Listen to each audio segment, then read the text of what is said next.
जन्मों तक की तो ये याद है कि मैंने ऐसा कोई अपराध नहीं किया जिसका फल आज मैं ये बाणों की शैया पर पड़ा पड़ा भोग रहा हूं।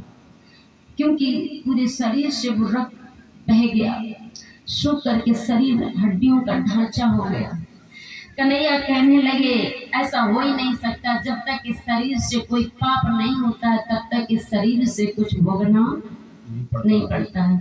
क्योंकि मेरे भगवत प्रेमियों, शरीर से वही भोगोगे जो तुमने इस शरीर से किया होगा।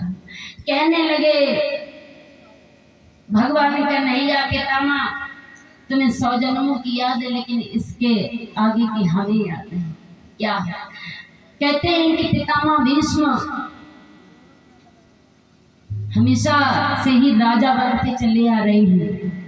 एक दिन की बात, पितामह भीष्म घोड़े पर सवार होकर के जा रहे थे शिकार करने के लिए। घोड़े पर सवार होकर के जा रहे थे तो कहते हैं एक सर्प जो था जमीन में रेंगता हुआ जा रहा था, तो पितामह ने क्या किया, भाले की नोक से उस सर्प को छेद लिया और छेद करके और ऐसे ऊपर की ओर उछाल दिया। जैसे ऊपर की ओर उछाला तो वो सर्प जा करके वक्त एक बेरी का पेड़ वक्त खड़ा हुआ था, वो सर्प जा करके उस बेरी के कांटों में फंस गया। जब बेरी के कांटों में फंस गया तो वो निकलने से असमर्थ हो गया। काफी दिन तक उसने पत्तों को चाट चाट करके वक्त अपना समय व्यतीत किया। वो 6 महीने तक वो सर्प वक्त लटका रहा, उसके बाद में उसका प्राणों का अंत होता है। तो कहने लगे सुनो, तुम्हें नहीं मालूम है कि जो काया से पातक होई और बिना भोगे छूटे ना।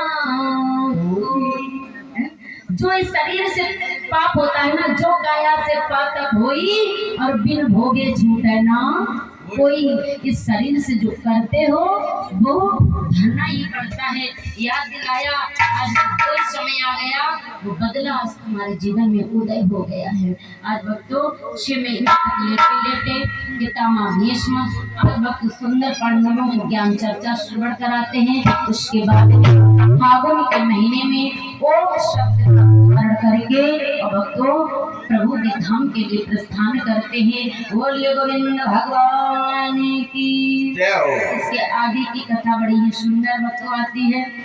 उसके बाद में धर्मराज युधिष्ठिर भक्तों हस्तिनापुर के राजा बनते हैं। उसके बाद में धर्मराज युधिष्ठिर भी कुछ दिनों तक भक्तों राज्य करते हैं। उसके बाद में राजा परीक्षित जी को भक्तों राज्याभिषेक करते हैं और वहां से इधर कुंती, विदुर और धृतराष्ट्र भक्त वहां से व्यासा आश्रम के लिए प्रस्थान करते हैं। इधर 5 पांडव वक्त द्रौपदी के साथ में विवाह में सीखने के लिए भक्त चले जाते हैं। और इधर वक्त क्या होता है, इधर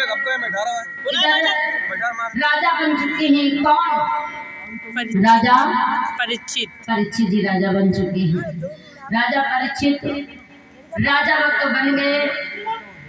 और इधर क्या होता है मेरे भगवत प्रेमियों, द्वापर का अंत और कलयुग प्रारंभ होने के लिए वक्त जा रहा है।